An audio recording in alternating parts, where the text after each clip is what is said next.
must be something about New Mexico because it just rains flying saucers Yes. and dead aliens there.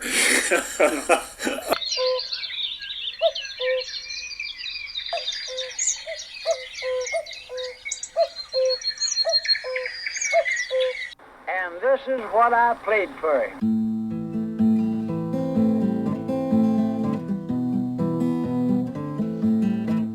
Oh, the cuckoo, she's a pretty bird. She warbles as she flies, but she never hollers cuckoo until the 4th day of July.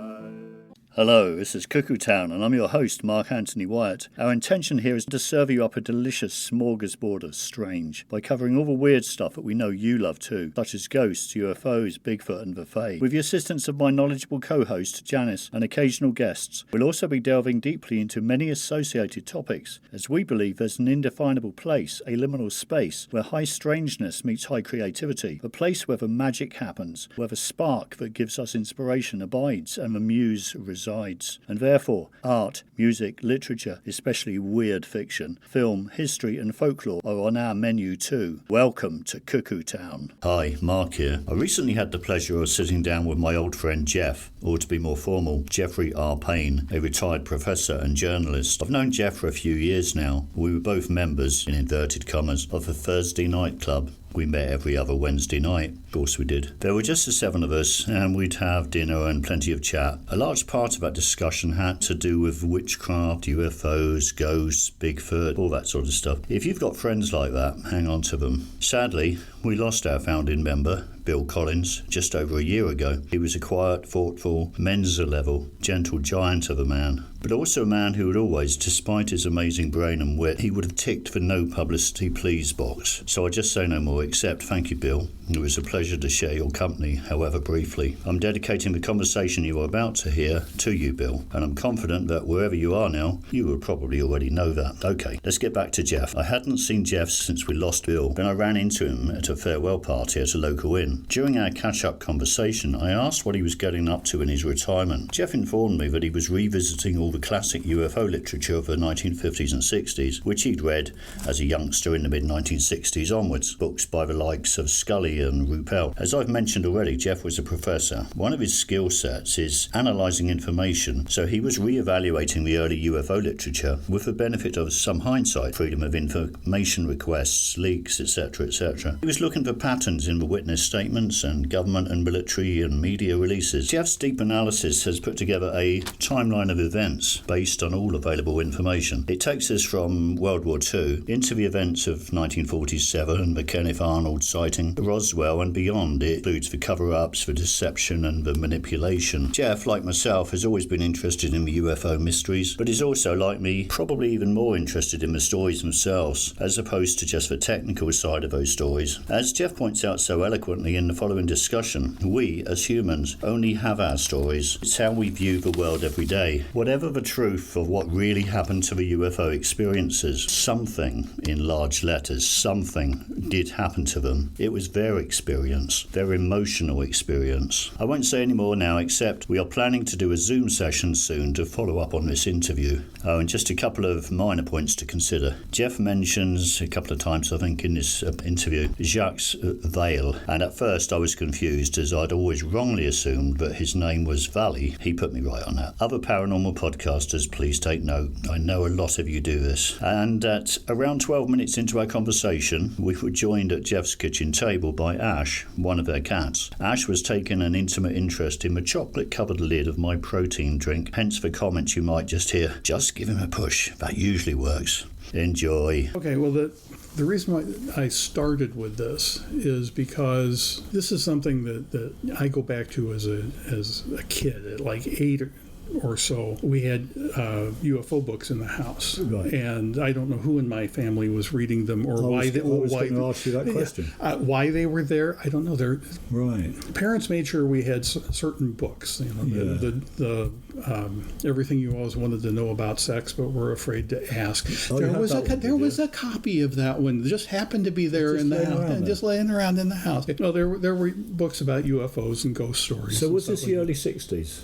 This would have been Mid-sixties. mid to late 60s. Okay. And so like at age 8, I read, I don't know, UFO Serious Business or one of the Keyhoe books or something like that. And at that age anyway, I'm fascinated by space. I'm fascinated by astronauts and all this sort of thing. Yeah, and big time stuff. and guess what? UFOs are aliens.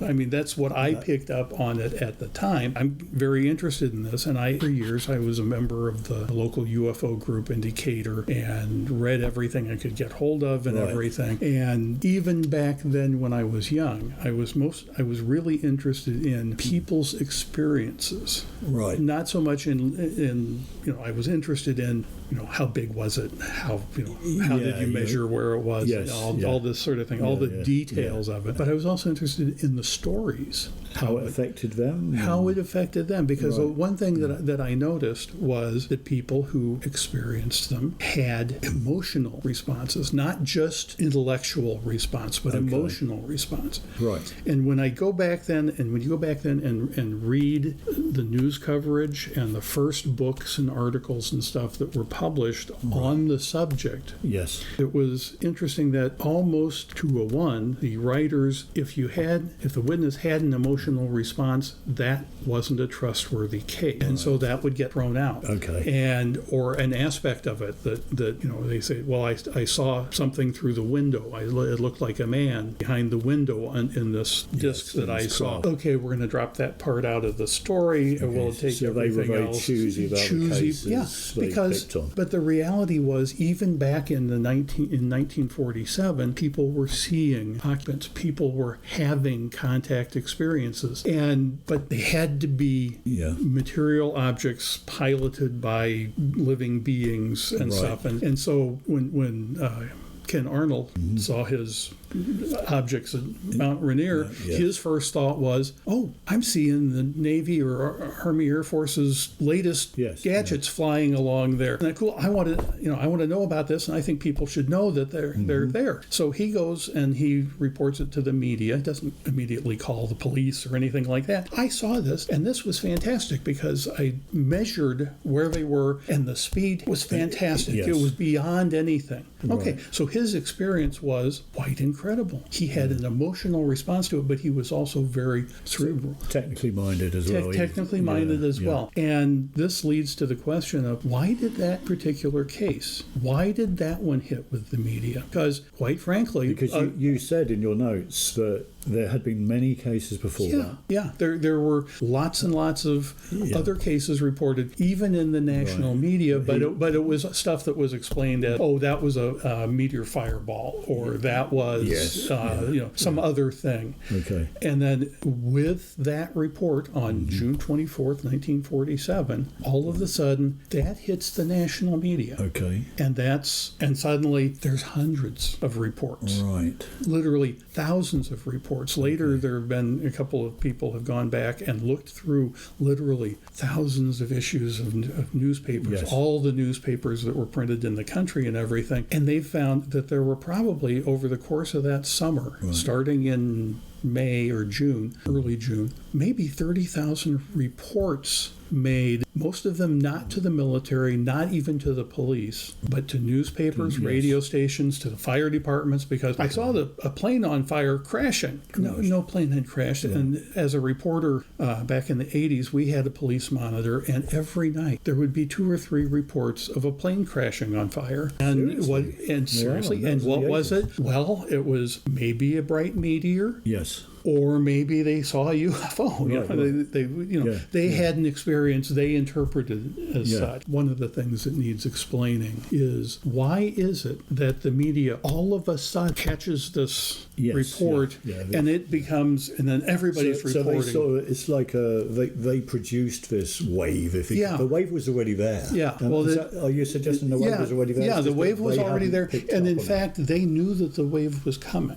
is my guess, because of the ghost rockets in Scandinavia and the rest of Europe the year before that, the other sightings, and there aren't a lot of details for a lot of these cases, but once the Army and Air Force and Navy started having planes flying at night, people had to pay attention to what was happening in the sky. And whereas before people would see a light and say, oh, that's lightning, or that's a meteor, or whatever else they would, whatever explanation they would have for it, suddenly it became, we got to understand what this is that our pilots are reporting seeing, or that look like they might be imaging. So is it Nazi technology? Is it Russian technology? Yeah. Is it our secret technology? Well, that's the obvious first place to go is, it's got to be ours. Well, the technology doesn't exist yet. And this has been throughout the history of it. It's always just beyond what we've got. Back in the 1930s, the Scandinavians had the ghost flyers. And before that, you had the airships. Yeah, and airships. Yeah. And it was like, yes, that looks like an airship. The description is an airship. It's just 5 years before any airships would have been flying and not in the area. It sort of moves with us, doesn't it?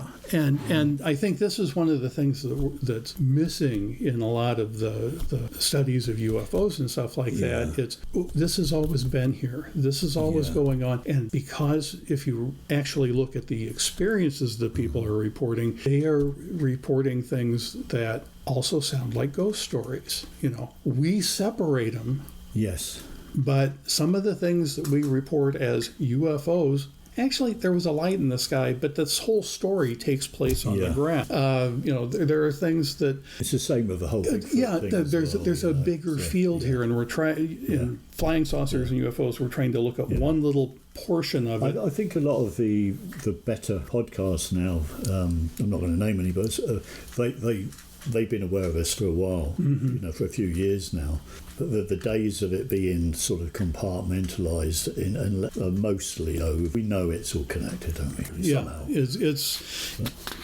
To me, that's the question we've got to be looking for is what is it they're actually reporting? Because what I think happened was in 1947, we've actually gone through and made a chronology of events and when people said certain things. And this is one of your skills, from your talents, from your work life. I should just mention, in case I haven't already mentioned it, you were a professor. I was a professor. I used to be a reporter. Did this kind of thing all through my analysis is your thing. So looking to find out what is going on. Well, the reports didn't seem to all be generated by the Air Force or the Navy or the military or anything like that. But the reality is that it's pretty much like they knew it was coming and they wanted something to happen in the media nationwide. To cover something. To cover something or distract. And what I've come up with, I think back to Operation Mincemeat. It's The Man Who Never Was. Does that sound familiar? That rings a bell, yeah. Okay. Yeah. Allied intelligence took the body of a... wasn't there a feature film on that? Yes. It's one of these films that we grew up with, wasn't it? Yeah, my dad watched it. They took a man who had died accidentally. Yes. They dressed him up in a military uniform, gave him papers that would say certain things, not actual plans, but referring to plans about the invasion of Sicily. Yes. And said, the hint was, we're actually going to Greece and we're going to go someplace else. Yeah. And Decoy. And the papers were recovered. The Nazis saw them and took the bait. Okay. So we know that in military intelligence, they knew they could get away with stuff. Yes. They knew they could do stuff. For the D-Day invasion, for months, they had entire military camps that were inflatable tanks. That's right. They would take cardboard buildings. And they would take German officers by them and say something, just kind of offhand about what they were doing and everything, and the Nazis took it and ran with it. Okay, so I look at this period of time in the summer of 1947 where all of a sudden it's in the media. Yeah. in the national media. Yeah. And at first, the national media is like, well, we're confused by this. This is just incredible that something like that would be flying. But at the same time, we don't know what it would have been. And the government is, oddly enough, saying, oh, it's nothing. And, well, we're going to investigate because we need to know what's in our airspace. Both at the same time, they're saying this. And so all of a sudden, we've got this, maybe it's Russian, maybe it's not, maybe it's ours, maybe it's space aliens. Right. Even though nobody, I mean, literally, there were a few people who said it was aliens. Percentage of people, but it was really tiny, and most people, I mean, Ken Arnold just, don't be stupid. It's military aircraft. Right, yes. He had no time for that. That's just silly. Don't even go there. And the response though is, okay, who does that benefit to have a story like that? Who's getting an advantage to there being aircraft? They're looking for something. Well, guess what they're looking for? They're trying to do an Operation Mincemeat without a body. Yes. But they're trying to distract the Russians. Right. Do you know what would drive the Russians nuts? If we had alien technology, and they don't.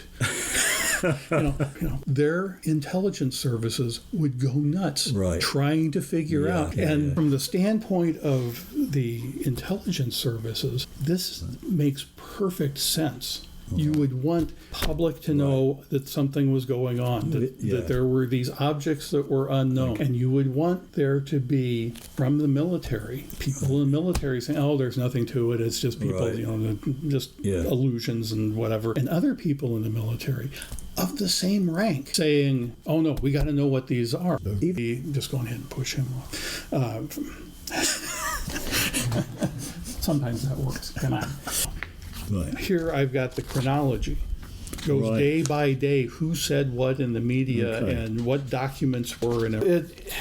In late June, early July of 1947, the media suddenly picks up on this new story.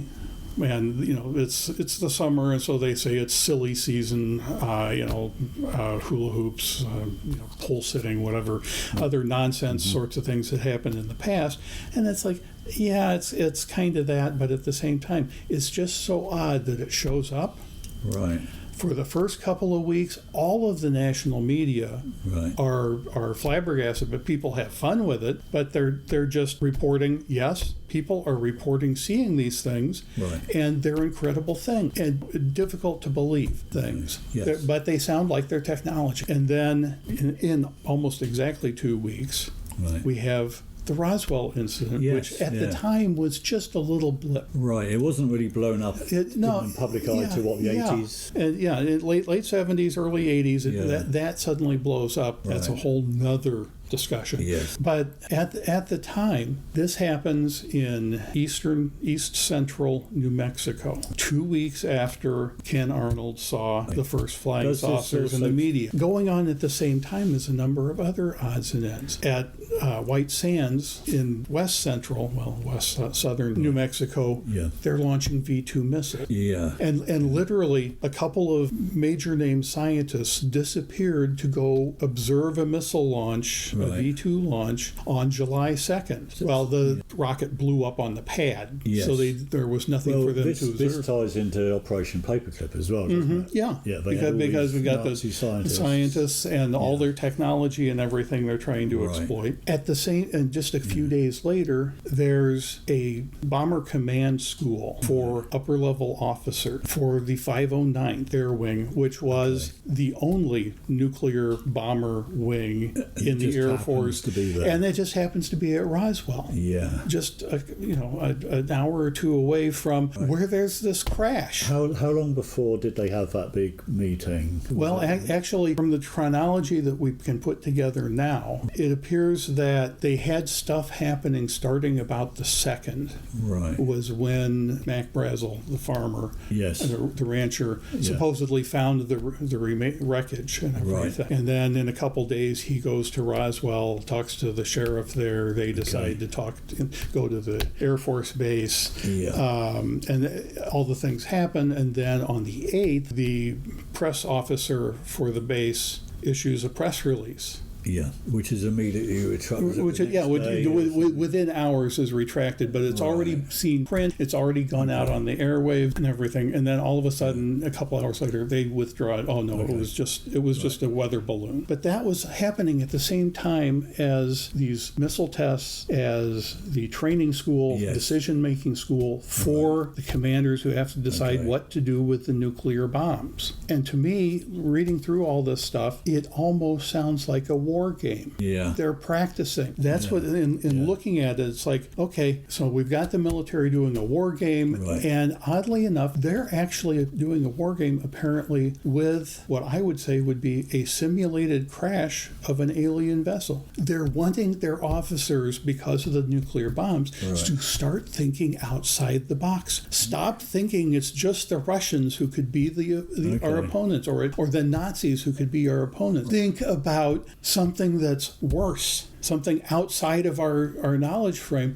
How would we deal with that? Right. Okay, so we've got this apparent war game that goes on. Oddly enough, the training, the officer school was the 8th through the 11th. And starting on the 12th, between the 12th and the 15th, the national media started shutting down the story. They started ridiculing witnesses. They started not reporting and saying that it's gotten old, that there's nothing new, there's not any report. Local media is still headlining it every day. There's sightings everywhere. On the national media, suddenly it's no, we're not going to cover it anymore. It's going to go away. And it does. They stop covering it. Okay. But there's still these reports that you can go through and see in the newspapers and stuff. Things were still happening. But the study of it, the report of it, kind of ended the need publicly for the military. They stopped. They wanted to stop at this point because our training school is the tests we were running in concurrence with it. They were trying to get these higher level officers to think outside the box a bit more, to sort of be aware of, like, if they're thinking that, they've already got some inkling that there is something else, whatever that might be. So they're just sort of passing it down to them because they know, well, this is the future, we need to be prepared. By putting it in the media, even if it was only for a few weeks, you've planted a seed. Well, the whole, to me, if they really did do a full-scale exercise, well, the stuff that we hear about now, that they say, there were people who went and dug up the bodies and then shipped them off to the airport to go to Wright-Patterson in Ohio and everything. Those things may have actually happened, but what they might have been was they had a crew build a spaceship for them to recover. So they actually had to deploy people. How would you actually go about deploying people to do this? And then all with the added fun of it being, the Russians are going to hear about this. They're going to know we went to the field. They might even, quote unquote, know that it was just a drill, but it might not be. But it might not be. That's what drove the Nazis crazy was, okay, we shouldn't take this, but it might be the truth.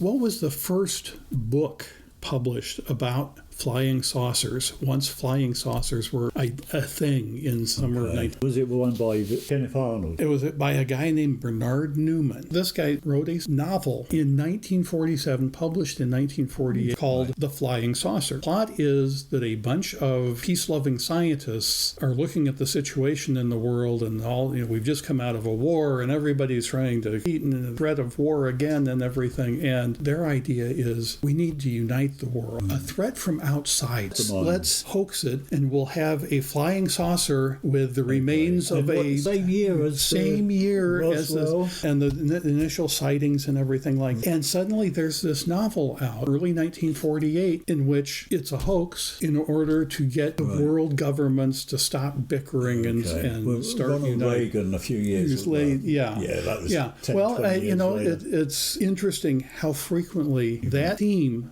shows up starting in in 1947. I mean, it's like there are people who are saying essentially what Ronald Reagan said in 1980 in 1947. They're saying almost exactly the same word. That opens so many questions. Yeah, okay, if there's really a phenomenon going on, is it really aliens or is it some other kind of phenomenon that we know isn't necessarily going to do anything, but we can use it. We can use it to distract the Russians, and maybe we can get it to use it to get people to agree, to cooperate, and that sort of thing. I was thinking White Sands, New Mexico, the experimentation with the nuclear bomb. Well, of course, they'd already had the atomic bomb 2 years earlier.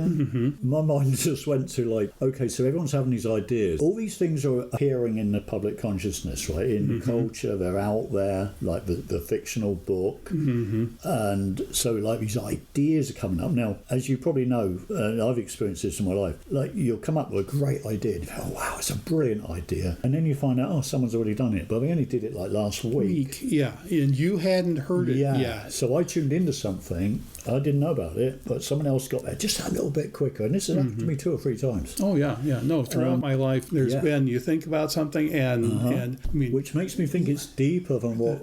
all this, it's not just... It's not government. It's not... There's something deeper. Yeah. Well, consciousness, it's something to do... Now, what about the atomic bombs in Nagasaki and Hiroshima, 45? Yeah. Now, I know this isn't news to people have heard this before, but that probably affected our actual physical, not just on the surface, but the atmosphere, whatever you want to call it. And it probably set off alarm bells. If we're talking about, I'm not just. I think there's a bit of everything. So I think there are ETs. There are like on other planets, whatever. Or there might be. I don't know. Yeah. But there's also something else going on alongside us in a separate dimension or whatever, however that works. But what if some of those or all of those creatures thought, the kids have found the matches. Yeah, we need to do something. We need to do something. Yes, so they plant ideas in the creative people. Yeah. Somehow they influence us. Yeah. Thinking back when I was younger, hearing these stories, and really, stories is all we've got as humans. Some stories are very detailed with measurements and that sort of thing. Okay. Other stories are a little more general and stuff. But they're all stories. They all have to do with what we experience, what we notice happening. And in 1947 started to notice it, and certain people took advantage of that and have continued to take advantage of it in certain ways. And the thing is, you can't just say, well, it's the military-industrial complex. Well, yes, it is, but it's got to be something else because otherwise, how would people be seeing, basically during the ghost flyers in Scandinavia in 1933, people were seeing planes that were not built until 1938. At a time when most planes were still biplanes, they were seeing 4-engine mono, which there weren't any. Nobody was. They had designs for them. They knew they were going to build them. How is it that people were seeing these before they actually got built and flown? As you look back from the airships in the 1800s and even further back, people reporting, what were these people experiencing? What were they seeing? And their stories often did not just include, well, I saw a thing up in the air. I talked to the man who came down the ladder from it, and I spoke with him for 10 minutes, and then he took off, climbed back up and took off. But there's cases like that. There was the guy who got cookies from. Come on, never a fairy food. A flying saucer comes down, lands, and they've got a stove in it, and they're baking cookies while they're flying. This is crazy. But the thing is, this is an experience. People who interviewed him said, you know what, that's a crazy story, but this guy is not crazy. And coming back to what you said earlier, like they were picking and choosing the stories that they put out in public consciousness on the media, and they weren't putting those really, really weird ones out there. They were picking on one of those because isn't that funny? He's obviously crazy. But the people who later interviewed the actual investigators from Project Blue Book who interviewed him and everything. This is a really bizarre story, but he's not lying. He does not appear to be lying. He does not have any any guile at all. He's reporting what he experienced. Yes. And this gets, this is the thing, going back to flying saucers and abductions and contactees and all the different aspects of it. People had experiences, and we need to recognize all the aspects of those experiences. Because even if the military intelligence community took advantage of the fact that there are contacts like this with paranormal to do certain things, it doesn't change the fact that there are those kinds of experiences. And to me, that's when you start looking at the day-to-day history. That's what you see is these different phases going on. There's an actual phenomenon. Then there's the military trying to do certain things with it. Some of it's an exercise. Some of it is counterintelligence things to confuse and annoy our enemies. But that's kind of the way it is. There's these parallel tracks going on in something that, quite frankly, we still don't know what it is. And the government has finally acknowledged publicly that there really is a phenomenon here. We've got lots of actual data, and still no idea what they are. And I'd also say that despite that, this official, the U.S. Navy has never come out publicly. And you've got to ask the question of why now as well. But they've come out and that information is out there for us to see if we want to see it. And yet I still see comments on social media where you get this space aliens. It's like, really? What it's there. It's like I'm not saying that they can't be dishonest. They're government, of course they can be. But we've seen the film, and enough people have actually had the experience and reported it. We're up to something around 15 or 16% of Americans report having seen something. It's much higher if you ask, do you know anyone who has had the experience? And it's much higher. It's closer to 50%. And actually believe that the experiences are happening? That's much higher than that. Well, those figures, I was reading your notes earlier on the way here, and you mentioned just in that short time, in 47, 300,000 or something, that would be...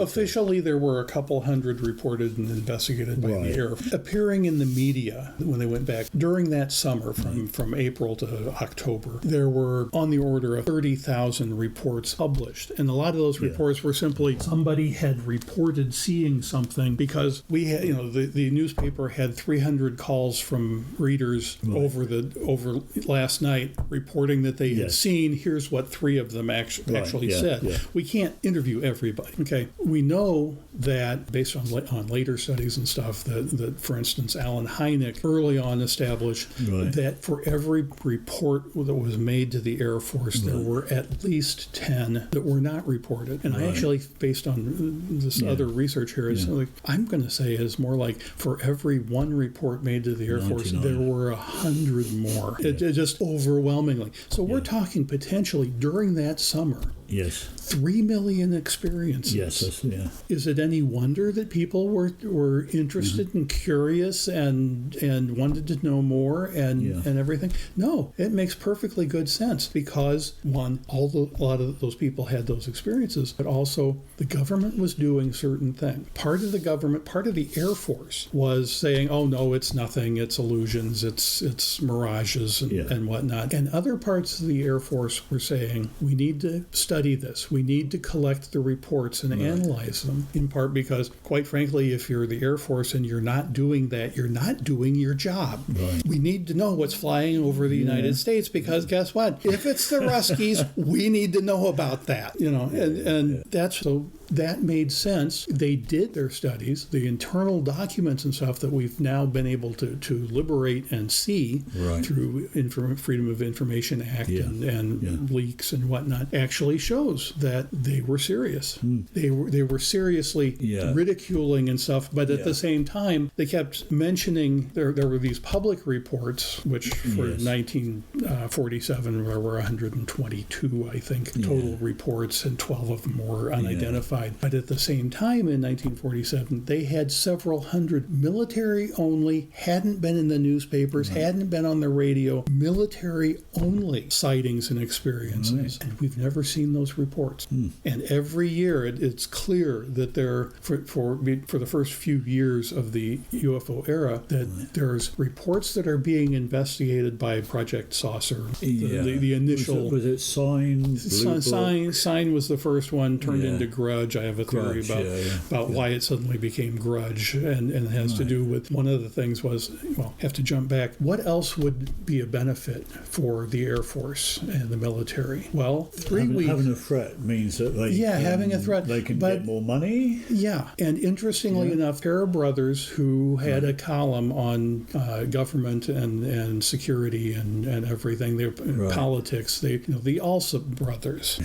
But they were quite well known. They were syndicated all over the nation. They would write a column, and literally maybe 10 million people would read their words, and people would then talk about it. A little over 3 weeks after the first sighting, and a couple weeks then after Roswell happens, they write an opinion piece saying that these flying saucers are why we need to spend tens of millions of dollars right now to start building a radar detection network for the entire nation, and developing and building and operating better interceptor craft than what we've been using during World War II. Right. So this happens, and their first thought apparently was, we need defense. We need radar units. We need airplanes. We need more budget for the military. Yeah.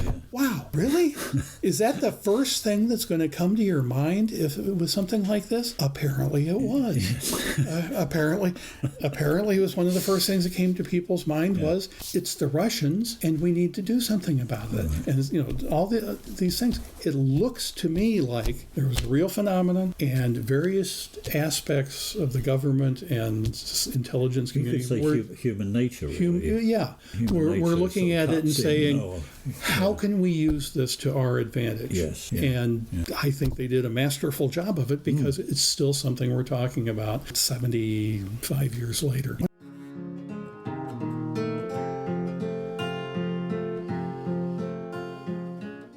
One of the odd things about the waves of the experiences, the Ghost Flyers and the Foo Fighters during the war and everything, is it was so odd that it happened, and that people at the time didn't reported seeing either just lights or shape. In some cases, they only heard the things. There were ghost flyers who were apparently flying around the city during a snowstorm. There are mountains around the city. You can't just fly around the city. Nobody could see a light or anything, but everybody could go outside and listen to the sound of an airplane motor running. What? That's weird. Why is that sort of stuff getting experienced? And then what does it mean? Oddly enough, with the aerial phenomenon, the big waves in the war, before the war, were all Scandinavia. After the war, during the war, they saw them all over Europe.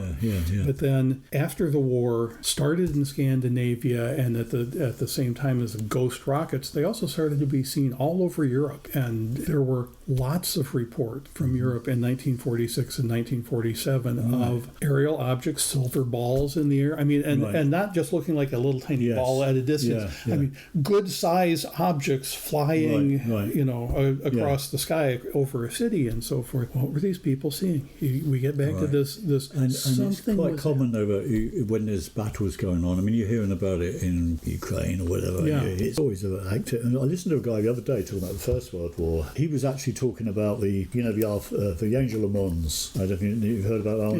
But it turned out supposedly it was Arthur Machen, the writer, who sort of basically wrote that story, and then it sort of evolved a life of its own. And that's what they think happened. But he was saying that there were British squaddies who swore blind like to the end of their days that they actually did see something. So again, it's odd. Well, and getting back for a minute to the publishing of books. I mean, after the starting of the flying saucer era with the Kenneth Arnold sighting, after that first impetus where there was lots and lots of national reporting and local reporting and regional reporting and so forth. Tracking the phenomenon became difficult because it would be an article in this newspaper or an article in this magazine, and then a mention in a newsreel, and little mentions here and there. 1948, Bernard Newman writes the Flying Saucer novel. Yes. Okay. There are a bunch of articles over the next couple of years, but the next book-length treatments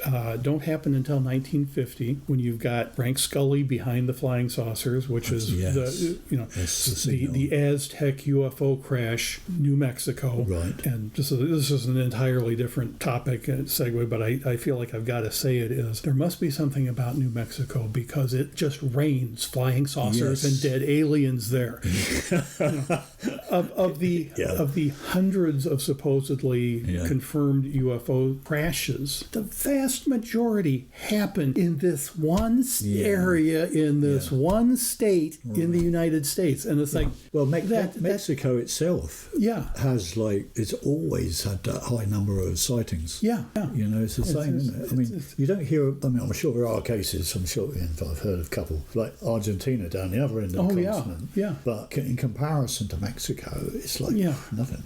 It's just amazing, the distribution and stuff. But so we got Scully. Do you think that might be tied into the equator goes through it, doesn't it? Through that area? I don't know. There's things about the geography. I mean, I remember reading Amy Michel in his book in the 50s or 60s, The Straight Line Mystery. Well, it turns out he was mismapping things. He was mapping them on a flat map instead of looking at the shape of the planet, the Earth. So his lines were not lining up correctly. But there is something geographical about when they happen, where they happen. One of the patterns, even noticed by Keyhoe in the 50s and by Ruppelt, was that sighting waves always started in the north and proceeded south over the next several weeks or months. There would still be sightings in the north, but it would start up here, and then come down to the equator, and likewise in the southern hemisphere. And so that's a fact about the phenomenon. But what to do with it? What to do with it? I mean, that sounds kind of like a natural phenomenon. What would that phanomenon be? Who knows?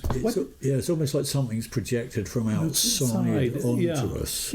So it leaves you with more questions about the phenomenon, but okay. Which also comes back to the idea of when there's battles going on and people, the Americans in Vietnam saw them, didn't they? But, it's like every conflict seems to have these UFO stories associated. And again, that brings back that sort of observer, that sort of outside projector. That it sort of ties in. It's like, oh, what are we doing down there? Let's go and have a look.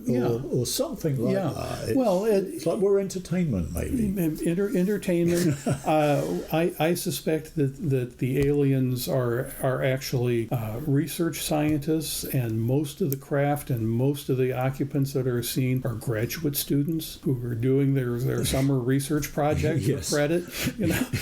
That's right. The nonsense that some of the sightings include. It's just like, why would anybody do that? Why? Allegedly intelligent creatures come and do those things.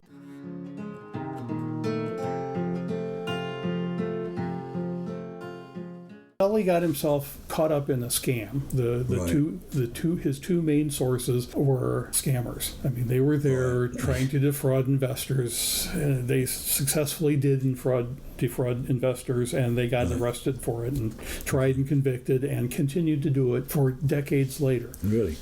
Didn't even slow them down. But the story that people talk about, well, Frank Scully was a journalist. Frank Scully was a humor columnist for Variety magazine. This is the entertainment trade journal, and he's a humor writer. He writes funny stuff, and you look at all of his books are funny stuff, except for the UFO book. He saw a cash cow, didn't he?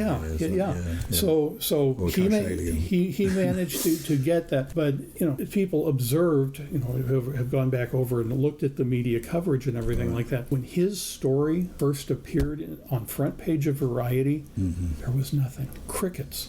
nobody responded. Right. They thought, they were apparently thinking, well, I suppose this is supposed to be funny, but what's the punchline? And maybe it's a new movie that's, the plot of a new movie that's going to be coming out, but there's no mention of anything of that sort. They didn't know what to do with it. So then Keyhoe, he's a journalist. He writes. He's got an established career. He's really good. And then he writes the story. And it's so fun to read him because he tells you the story of how he himself came into having to research UFOs and what he found. Yes. And who he talked to and stuff like that. So you get to hear all these side stories about I'm going to have to read him again. Yeah. To me, it's just fascinating. Yeah. Okay. There was a guy named Johnson who wrote a master's thesis in journalism on flying saucers, fact or fiction, in 1950. Right. So he's looking at the first couple of years of the flying saucer era, and he's finding that, oh, hey, there seems to be something here. But this doesn't get circulated out until the 1990s. Even I read part of it. He should have rewritten it as a book and published it. I don't know why he didn't, but apparently didn't. In 1950, Flying Saucers, as I saw it, by Ken Arnold, came out, and that's a short version of his experience. Right. Later, another year or two later, in 52, Arnold and Palmer, and I can't think of his first name now, but he's a science fiction publisher. He gets into this act too, and actually he was talking about spaceships and visits from aliens and stuff like that back before 1946, even in the 30s. He was doing stuff on this. Yes. But the question is, how would a science fiction publisher who reaches maybe a few 100,000, mainly young men. Right. Well, he did it for 20 years. Yes, there's a small core of a few tens of thousands who read every single story in every single issue, but there were hundreds of thousands or millions who read a story here and a story there. Right. Their brother said, hey, you should read this story. Oh, okay, I'll read that. Try to read the next one. But boy, that's a stupid story. I'm not going to read any more out of this book. But that's the kind of thing that went on, was they're trying to make sense out of the phenomenon, mainly as it's aliens or it's Russians or it's whatever. Go-to was the sort of nuts and bolts. It's a nuts and bolts physical object, just like our airplanes. And that really wasn't the case, I don't think, because I read a lot of what we call weird fiction, and I found that if you go back like 100 years or so, you read a lot of these people, I think like Algernon Blackwood, Arthur Machen, who I mentioned earlier. They're my two favourite, probably. There's a lot of stuff, if you go through their stories, and it's sort of all based on this sort of idea of a fae. Like, there's a lot of stuff about people, weird things happening in woods and stuff, which I pick up on because I love all that. So it sort of ties in with Twin Peaks and everything else. Really dug into Twin Peaks a while ago. I wrote an essay on Twin Peaks, which, like with most essays, it's like, it wasn't like I thought, I must write about this and I know all this stuff. No, I didn't know all that stuff. Yeah. You'll know this. It's like you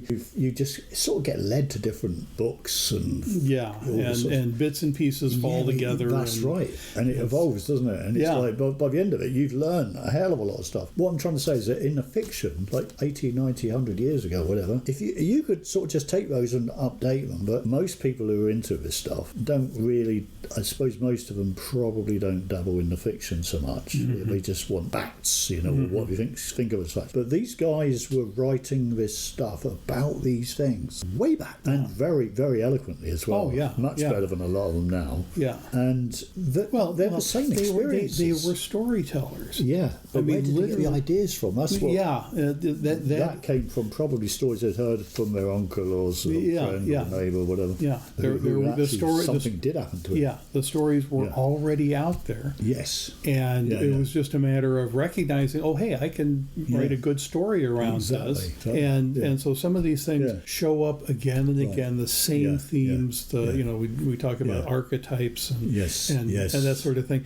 And it's like, of course we're having the same stories. The wee folk show up in almost every culture. They were closer to where my brain tries to go. Is like I don't like all this nuts and bolts stuff. I mean, there might be something in a little bit of it, but it's like the way they express themselves through these stories and these, you know, this sort of, this whole Fae angle, if you like, it's like, I think they're closer to the reality. I think it is something that's always been there, and it's just we don't quite know how it fits in. Yeah. Well, there's a series of books written by Marty Six Killer Clark. She's a Native American writer, and she collects contact stories among Native Americans. Yes, yeah. And other indigenous peoples, mainly Native Americans. She's written 4 books that I've been able to find relating the stories, and some of them are just like the abduction stories, the traditional abduction stories, but some of them date back 100 years. Right. You know, the story, a grandfather's story of this is what happened when I was young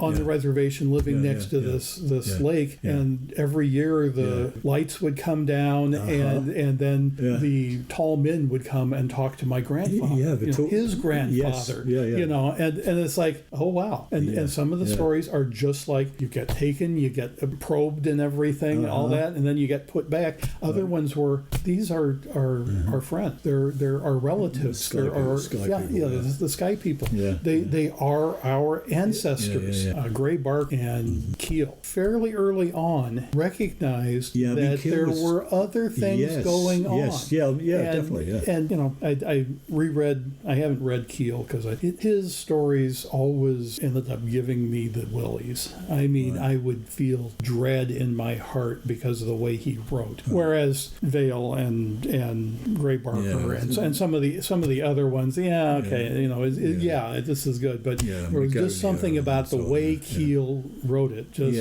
I never liked reading him. But the notion that there's something else going on, there's other intelligence that's here on Earth. That's it. It may have contact with elsewhere, but quite frankly, it's beyond our understanding anyway.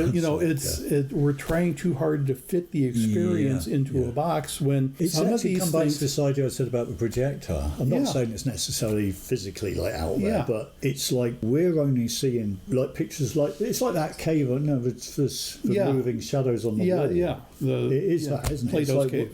we're just seeing that, but we don't know what's how it's getting there, what's sending it. No, I agree 100%. It's really the possibility, and this is something that's taken me. You know, I thought I was going to solve the problem. The question when I was young. You know, I've finally gotten to the point where there's going to be a time that you just got to admit, don't think we can know. There's only so much effort you should put into it, and this is one of the things that Gray Barker was. You know, they knew too much about flying saucers. You know, it was like people were almost getting driven crazy. Yes, you can go by doing it, and then you actually try to analyze what it was that they were. He was pointing out and everything, and it's like it just doesn't track right. But it does track that people go crazy doing stuff like this, because, as our friend Will Collins used to say, you know, the little elves are out there making faces at us and teasing us, and he was like a very bright guy. But I think that's exactly what we've got. I think a lot of it is if we focus too hard on it being mechanical stuff, we will end up being sorely disappointed in the results. Because it's not just mechanical. There's mechanical stuff, but it's not just. And maybe that's just what they're sort of projecting it. So we pick up on it as that, because maybe that's to make it more user friendly to us. So we're not freaked out. Well, I question whether or not we're really the focus of whoever mind is the projectors are. That they're noticing, oh, hey, there happen to be these other intelligent people on the planet, but we're actually trying to talk to the whale or the elephants or some of the other species that are not technologically proficient. And isn't that strange? These monkeys over here figured out how to do stuff. Hey, that's cool. And it's really not part of what they were here for. Is they were here for something else, and it's like, oh gosh, there's people. We ought to do something. So, but I don't think we as humans individually or collectively capable, will ever really. But the journey is fun, isn't it? The journey is fun, and I think as more people kind of ask questions about it, and really try. Maybe that's the purpose of it. Maybe the purpose purpose is just to get us actually to take that next step up. That's really as a collective. That's really what consciousness. Vail and Keel specifically were really talking about. There's some other researchers there, especially the ones in folklore research and stuff like that. And quite frankly, Carl Jung, the psychiatrist, he said as much. It's our superconscious. It's collective consciousness. It may even include more than just humans that are trying to do things creatively or whatever that maybe we don't have any idea what they're doing or why we're doing. Thanks for listening. See you next time when we'll take another stroll down a road less travelled. You've been listening to Cuckoo Town, a Leviathan media production, copyright Mark Anthony Wyatt 2022. If you've enjoyed the show, please subscribe, like, share, save us on your laptop and all that good stuff. And please do tell your like-minded friends about Cuckoo Town. You can find us on all the major platforms, and we'll be on YouTube too. Be lucky. Be lucky.